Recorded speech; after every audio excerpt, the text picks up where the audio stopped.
Milé děti, strýček Vojtán vám poví pohádku o Budulínkovi. Chcete? Tak poslouchejte.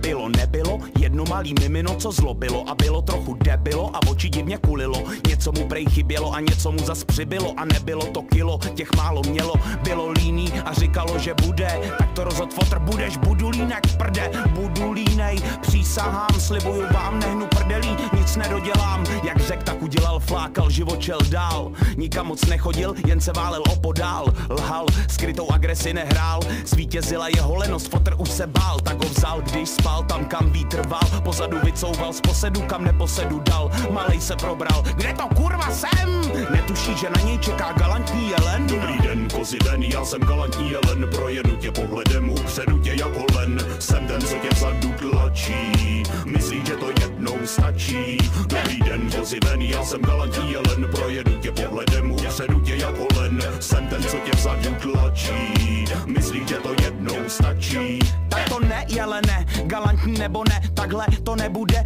Budulínek diktuje, povídám, ty dostaneš. Středověk zažiješ, ty i tvoje díra pozná. A co málo která buzná, rozvírá se jako květina v prdeli osina. Zvu tě do roka a do dne jako kozina, že udělal jsem kostru z Kevina, ví celá dědina. Tvoje šance jediná je zdrhnout, to ti povídám.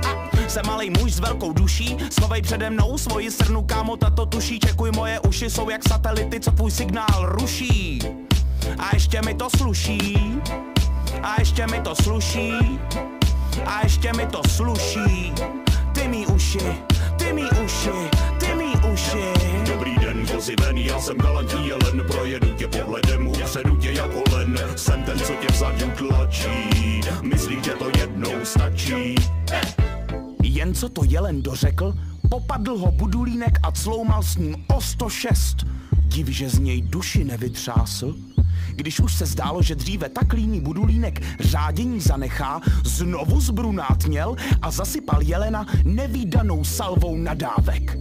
Ty kurvo, ulevil si Budulínek naposled a odhodil jelena se vší jeho galancí stranou.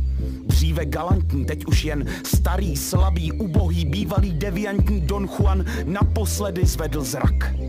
Pak už se jen pochcal, posral a hanbou nad svým zvráceným životem zdechnul. Budulínek nebyl rád, nebyl nerad, bylo mu to tak nějak fuk.